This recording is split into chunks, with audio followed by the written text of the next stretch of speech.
Assalamu alaikum dear students, from the platform of Unique Ravians, Waqas Awan is here with first year biology lecture number 5. Today we are going to discuss level of organization and we will focus on community level. What is community? इससे पहले बेटा हमने start किया था atomic and subatomic level से, then उसके बाद हमने मॉलिक्यूलर लेवल को देखा, देन हमने organelle level, then cell level, then tissue level, then organ and organ system level, then उसके बाद हमने इंडिविजुअल, देन पॉपुलेशन, और पॉपुलेशन के बाद आज कम्युनिटी से ऑनवर्ड हम स्टार्ट करने जा रहे हैं. So what is community?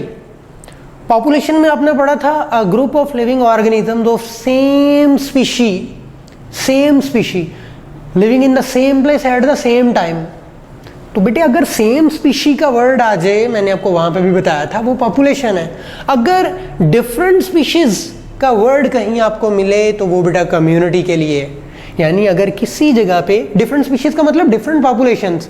So populations of different species, इस पूरी इतनी लाइन को, पॉपुलेशंस ऑफ डिफरेंट स्पीशीज को मैं डिफरेंट पॉपुलेशंस भी कह सकता हूँ. So populations of different species or different populations living in same habitat. Same habitat means place, same place पे at the same time form a community. यानी एक ही वक्त में एक ही जगह पे different populations या different species वो क्या बनाती हैं? community बनाती हैं. community is a dynamic collection of nature. What does it mean?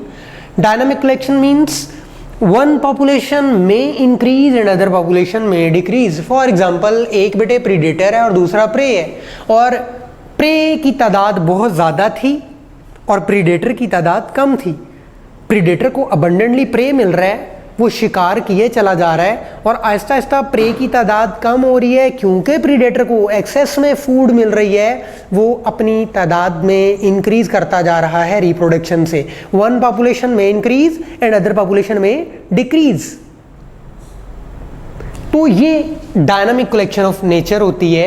A community is a dynamic collection where one population में इंक्रीज एंड अदर पॉपुलेशन में decrease due to fluctuations in abiotic factors. Abiotic factors यानी non living factors, उनमें changes आती हैं, उनमें fluctuations आती हैं. उन फ्लक्चुएशंस की वजह से एक स्पीशी इंक्रीज हो जाती है, दूसरी स्पीशी डिक्रीज हो जाती है.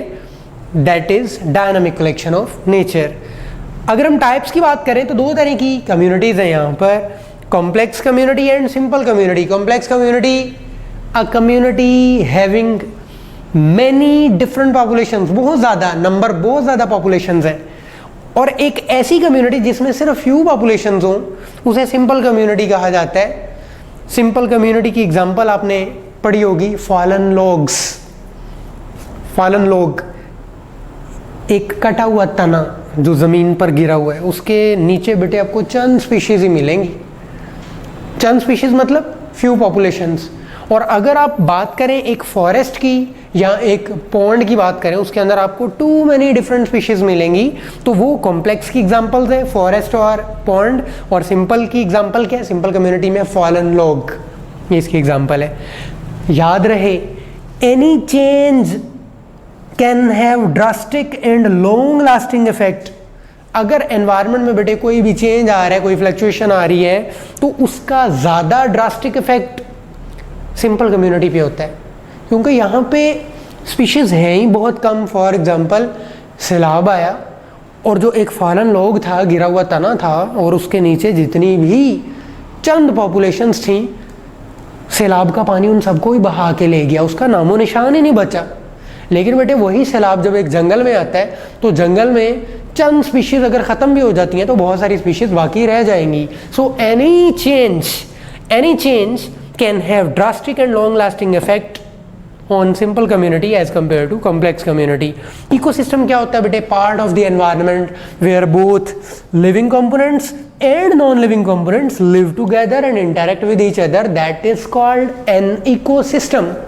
अभी तक देखिए हम बात कर रहे थे लिविंग ऑर्गेनिज्म यानी इंडिविजुअल लिविंग है, पॉपुलेशन लिविंग है, कम्युनिटी लिविंग कंपोनेंट्स की हम बात कर रहे हैं। अभी तक हमने नॉन लिविंग कंपोनेंट्स को डिस्कस नहीं किया था, लेकिन बेटे अगर लिविंग कंपोनेंट्स के साथ साथ हम नॉन लिविंग कंपोनेंट्स को भी डिस्कस करें तो ये एक इकोसिस्टम बन जाता है. For example, I am the living organism and the air present in the room, that is non-living, but there is a very strong interaction between me and this air. I cannot live without oxygen. Similarly, I am the living organism and the board that I am using at that time is non-living. This is non-living. The chair is non-living. So there is an interaction between living organisms and non-living components in the environment. A lot of different kinds of interactions can be possible in an ecosystem. वो interactions कौन कौन से हो सकते हैं organisms के दरमियान? They can be predation, parasitism, commensalism, mutualism and competition. What is predation? बेटा predation is a relationship between prey and predator. एक प्रे है और एक प्रीडेटर है. प्रे मतलब जिसने शिकार होना है, और प्रीडेटर जो शिकारी है, जो शिकार करेगा. लाइक एक लाइन है, वो ज़ेब्रा को अटैक कर रहा है, उसे किल कर रहा है और उसे खा जाता है. तो लाइन यहाँ पे क्या है? प्रीडेटर है, शिकारी, और ज़ेब्रा क्या? उसका प्रे है. तो predation is a relationship between prey and predator. Parasitism, parasitism is a relationship between host and parasite.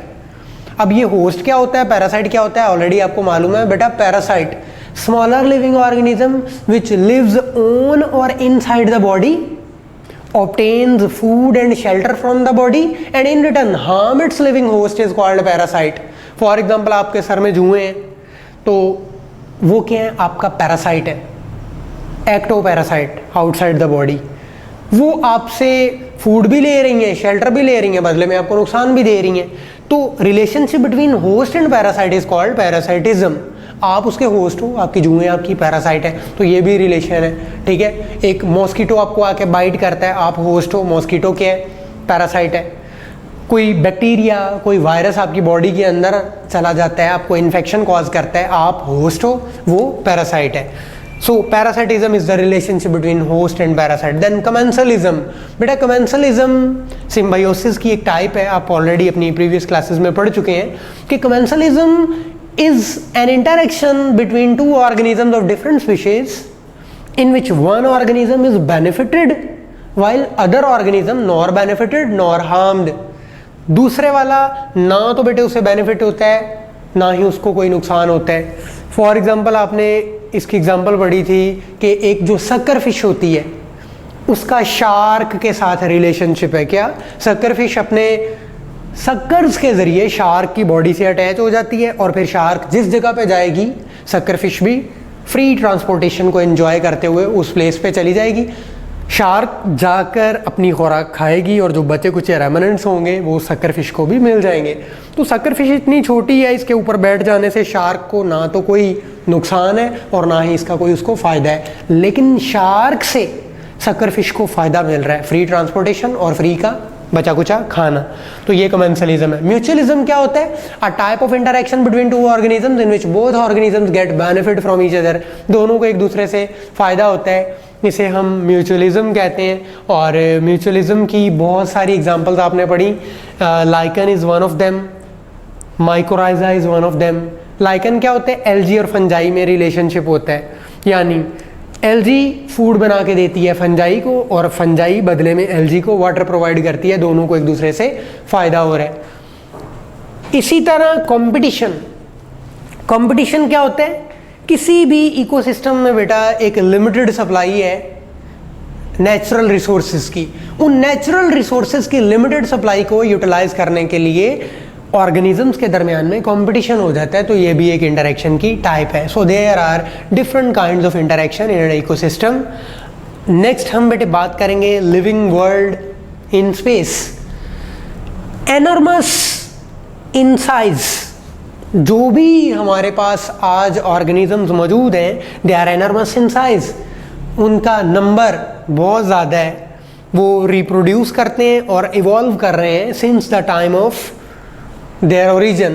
Since the time of its origin, the species are reproducing and evolving, वो reproduce कर रही हैं और evolve कर रही हैं, मतलब उनमें चेंज आ रहा है। जैसा कि एवोल्यूशन की थ्योरी में वो कहते हैं कि सबसे पहले प्रोक्रियोट्स थे, उनसे फिर एक यूक्रियोटिक सेल बना यानी प्रोटिस्ट, और प्रोटिस्ट से फिर आगे फर्दर एवोल्यूशन हुई, उनसे फंजाई बने, प्लांट्स बने, एनिमल्स बने। तो बेटे एवोल्यूशन हो रही है।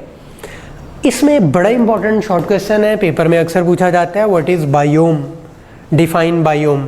सो biome is a large regional community, ये एक लार्ज रीजनल कम्युनिटी है, primarily determined bye it's climate, जिसको कौन डिसाइड करती है, उसकी क्लाइमेट डिसाइड करेगी कि एक बहुत बड़ा इलाका जहाँ पर कोई सर्टेन कम्युनिटी पाई जाती है, उस खास टेरिटरी को बेटे क्या बोला जाता है, बायोम कहा जाता है।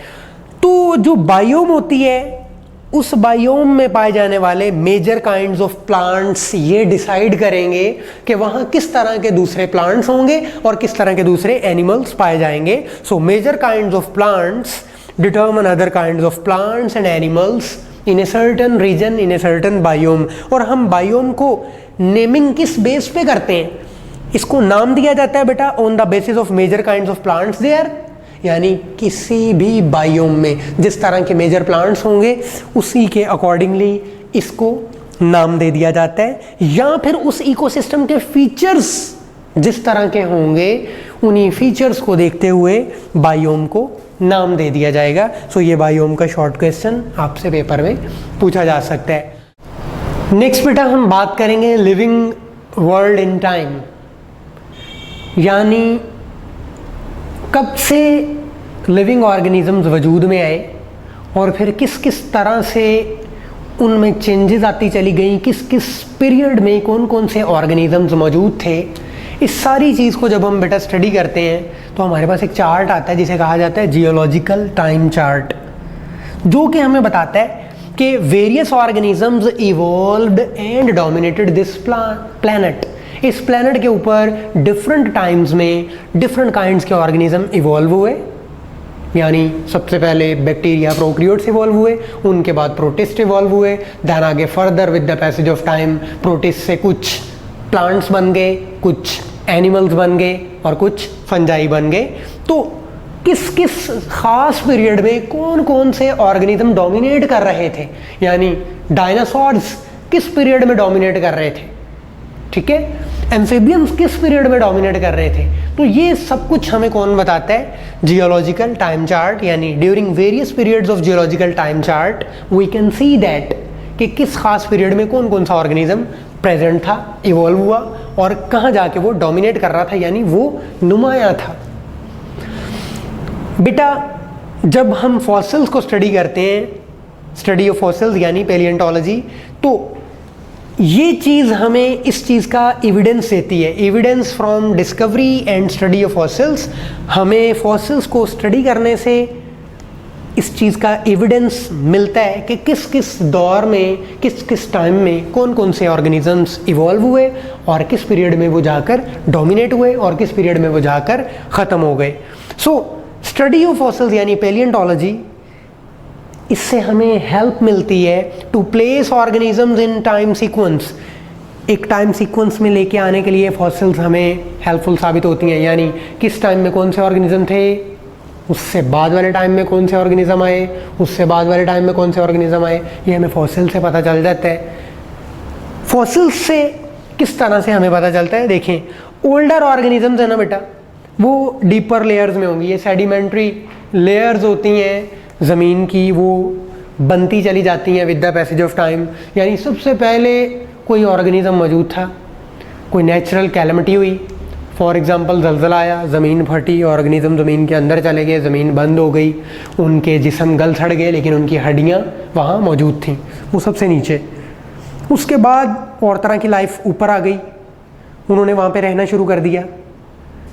इसी तरह से फिर ये भी जब ख़त्म हो गए, ये उनके ऊपर चले गए, फिर इनके ऊपर और तरह के ऑर्गेनिज्म आए, उन्होंने रहना शुरू कर दिया, फिर with the passage of time due to certain natural calamity ये भी डिस्ट्रॉय हो गए और इनकी भी एक सेडिमेंट्री लेयर बन गई। इस तरह से फिर इनके ऊपर और आने वाले ऑर्गेनिज्म की लेयर्स बन गई। तो ये बेटा ये सेडिमेंट्री लेयर्स बन रही हैं।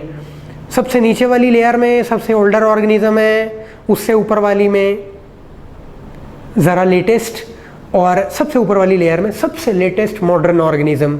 इस तरह जब हम लेयर्स को देखते हैं तो हमें ऑर्गेनिजम्स का सीक्वेंस का आइडिया हो जाता है कि कौन सा ऑर्गेनिज्म सबसे पहले था। आज जब हम उन लेयर्स को स्टडी करते हैं तो बेटे जो सबसे बॉटम में लेयर्स मिलती हैं उनमें हमें बैक्टीरिया ही मिलते हैं, जो कि इस चीज़ का एविडेंस है कि सबसे पुराने ऑर्गेनिज्म बैक्टीरिया थे।